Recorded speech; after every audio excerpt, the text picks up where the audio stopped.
Now let's see what our third question is. A democratic state needs a democratic civil society, and a democratic civil society also needs a democratic state, and they mutually reinforce each other. So this question can be a little confusing, but let's break it into parts. A democratic state needs a democratic civil society and vice versa, and a democratic civil society also needs a democratic state, and they mutually reinforce each other. So our keywords are only democratic state, democratic civil society, and mutual reinforcement, and the need for each other. So we need to comment upon this. Now when you see a model answer, there's only the provision of need of civil society for democratic state, and this answer is not comprehensive. So one thing I would like to point out here that I have gone through a few answers of yours, and in some answers students are blindly following the model answers, but know that these model answers are only for your reference, and these are not foolproof, and these might not be comprehensive. You need to use your own knowledge, and you need to come up with original content to increase marks, because the marks are going to be relative again in UPSC mains examination. So always try to come up with original points and try to answer each and every keyword which is mentioned in your question properly. So let's see how our structure would be. So in the introduction, you can define what civil society means. So again, like I said, these model answers may not be perfect, so at that time you need to upgrade your answers.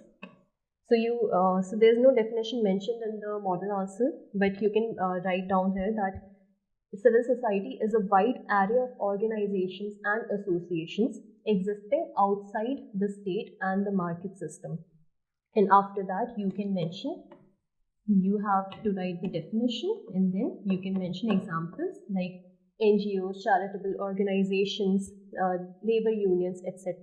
Then you can mention some specific examples like ADR, PUCL, etc.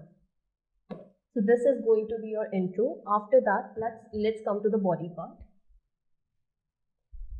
In the body, you need to describe their mutual dependence on each other, democratic state and democratic civil society. So let's first see the need of a democratic civil society for a democratic state.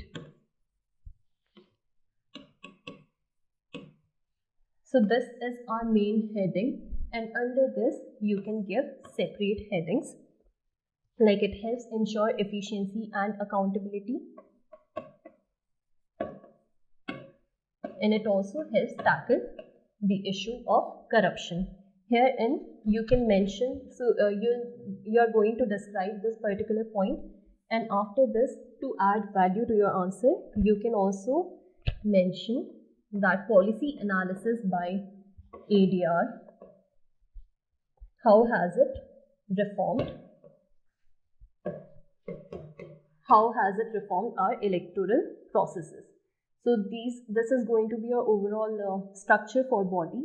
First give the main heading, then the subheading, then elaborate them further, and then give examples. After that, so under this first heading, need of democratic civil society for a democratic state, the second point you can mention is social capital. Democratic civil society helps build social capital and trust among citizens in the government. So these are going to be your overall points. Further, you can also mention increasing awareness among citizens by educating them properly. Again, you can mention specific examples, and then also the fact that it caters to niche areas wherein government doesn't have the capacity or the will to bring in reforms. And you can mention an example of Bachpan Bachao Andolan.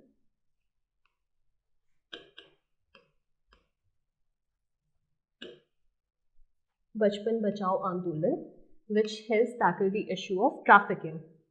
So this is going to be your first part of the body. Now let's come to the second part of your body, that why is a democratic state needed for a democratic civil society? Democratic states, why is it needed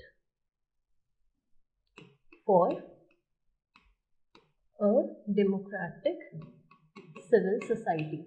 So this particular part is not mentioned in your model answer. That's the reason why I am saying that blindly following model answers will not make your answers comprehensive. So always use your own structure and original content and try to address all of the parts of the question. So under this you can mention that in the absence of a democratic state, it increases authoritarianism. It also leads to arbitrary targeting of civil societies and NGOs, and after that you can give some examples wherein some NGOs funds have been frozen by the government. And then you can also mention the issue of lobbying, that in the absence of a democratic state, vested interests increase, and the example you can give is increased lobbying by vested interest groups. Then after that you can also mention the issue of transparency. A democratic state will lead to more transparency, which will further make our democratic civil society function in a better way. So this is going to be your overall body part. After that, let's come to the way forward part. So we have addressed this particular assertion. Now, just giving a generic conclusion will not do. We need to give a positive futuristic outlook. So in the way forward, you can mention use of ICT in governance to increase transparency and and better the functioning of state itself and then democratic civil society itself. And after that, you can mention that regulatory mechanisms to keep a watch on financial activities on NGOs can be formulated, so that non-state NGOs which are obstructing the developmental works of government, that can be tackled efficiently. And then you can mention these points which are written here, that civil society agenda needs to be formed, which is based on voter education, electoral reforms, periodic spotlighting of elected representatives, etc. And it also checking corruption should be the main goal of civil society. So after writing this way forward, you need to come to the conclusion part. In conclusion, you can include a few points from your body part, particularly way forward part. You can include a point in your conclusion to enrich it. So herein you can mention that the point that encouraging civil society, so to encourage it, state must not only respect politics of vote but also politics of voice, and not just politics of vote. So such keywords, such key phrases are going to add value to your otherwise generic conclusion. So this is our overall overall structure and content. Subscribe to our YouTube channel and press the bell icon on the YouTube app and never miss another update from Civil's Daily.